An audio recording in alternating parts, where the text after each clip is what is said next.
ஒரு காலத்தில் காட்டில் உள்ள மற்ற விலங்குகளை ஏமாற்றுவதற்காக தனக்கு நீல நிறத்தை வரைந்து கொண்ட ஒரு புத்திசாலி நரி இருந்தது. நரி அவர்களிடம், பாருங்கள், இப்போது நான் சிறப்பு வாய்ந்தவன். நான் காட்டின் தலைவனாக இருக்க வேண்டும் என்றான். பல விலங்குகள் நரி சொன்னதை நம்பி, நரி ஒரு மாயாஜால உயிரினம் என்று நினைத்து அதை பின்தொடர்ந்தன. நரி மகிழ்ச்சியாக இருந்தது. அவர்கள் அனைவரையும் தன்னை பின்தொடர ஏமாற்றிவிடலாம் என்று நினைத்தது.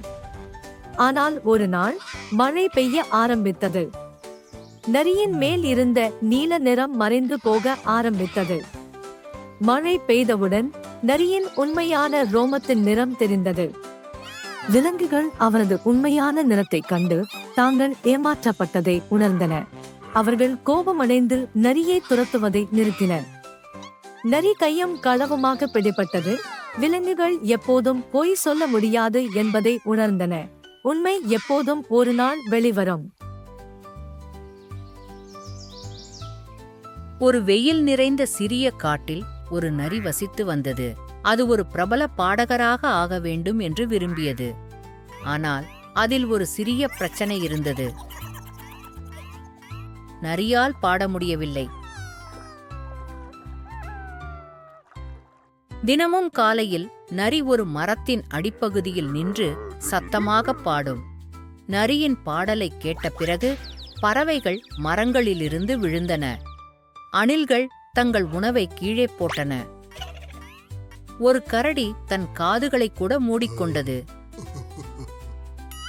ஒரு நாள் பண்ணையில் சேவல் அழகாக பாடுவதை நரி கேட்டது.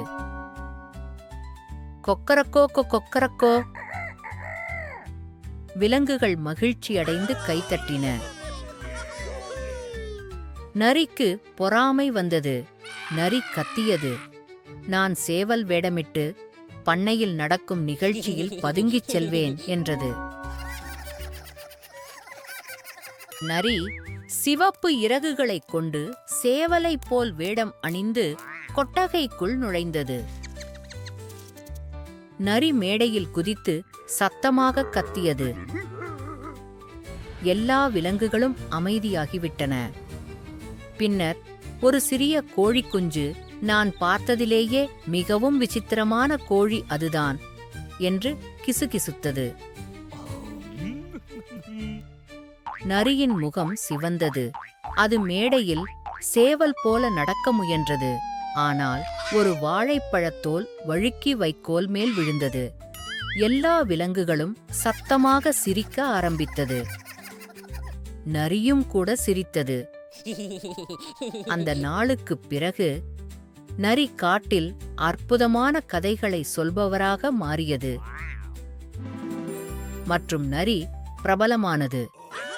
நரி கற்றுக்கொண்டது, நீங்கள் நீங்களாகவே இருங்கள், அதுவே உங்களை சிறப்பானவராக மாற்றிவிடும்.